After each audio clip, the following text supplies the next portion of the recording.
Hello guys, ഇന്ന് ഞാനും അമ്മയും കൂടെ കുറച്ച് ആത്തിച്ചക്ക പറിക്കാനായിട്ട് വന്നതാണേ. നമ്മളവിടെ ഇതിനെ ആത്തിച്ചക്ക എന്നാണ് കേട്ടോ പറയുന്നത്. നിങ്ങളവിടെ എന്താ പറയണതെന്ന് കമൻറ്റ് ചെയ്യണേ. നല്ല വിളഞ്ഞ് നിൽപ്പുണ്ടായിരുന്നു കേട്ടോ. നമ്മൾ കാണാണ്ടിരുന്നെങ്കിൽ അതങ്ങ് പഴുത്ത് പോയേനെ. നമുക്കങ്ങനെ കുറേ അബദ്ധം പറ്റിയിട്ടുണ്ട് ഗൈസ്. നമ്മൾ മറന്നു പോകും ഇത് നിൽക്കുന്ന കാര്യം.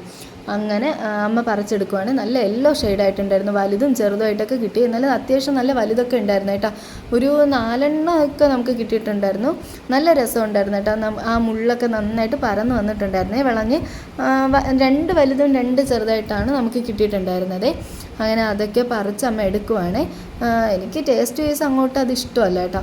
അത് കഴിഞ്ഞിട്ട് നമ്മൾ ശീമച്ചക്ക നോക്കുവാണ്. നമുക്കൊന്നും കിട്ടുന്നില്ല ഗൈസ്. വിളയും മുമ്പേ തണ്ട് പഴുത്തൊക്കെ അങ്ങ് വീഴുവാണ് കേട്ടോ. നമുക്ക് ഇത്രയും ആത്തിച്ചക്കയാണ് കിട്ടിയത്. വലുതൊക്കെ ഉണ്ടായിരുന്നു ഗൈസ് അത്യാവശ്യം.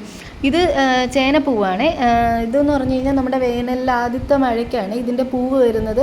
നമ്മൾ ഇതുവരെ ഇങ്ങനെ ചേനപ്പൂ തോരനോ കറിയോ ഒന്നും വെച്ചിട്ടില്ല. ഞാൻ വീഡിയോസ് കണ്ടിട്ടുണ്ട് വെക്കുന്നത്. പക്ഷേ അടുത്ത പ്രാവശ്യം നമുക്ക് ട്രൈ ചെയ്ത് നോക്കണം. ഈ പൂ കണ്ടോ ഗൈസ്, നല്ല രസമുണ്ടല്ലേ കാണാൻ. മുമ്പ് നമുക്ക് നിറയെ ഉണ്ടായിരുന്നേ. ഇപ്പോൾ നമുക്ക് നോക്കാനൊന്നും സമയമില്ലാത്തതുകൊണ്ട് ഇപ്പോൾ ഇത്രയേ ഉള്ളൂ. ഇത് ഏപ്രിൽ ലില്ലിയാണ്. ഏപ്രിൽ ലില്ലി എന്ന് പറഞ്ഞിട്ട് മെയ്യിലാണ് പൂക്കുന്നത്. അപ്പോൾ ഓക്കെ, ബൈ.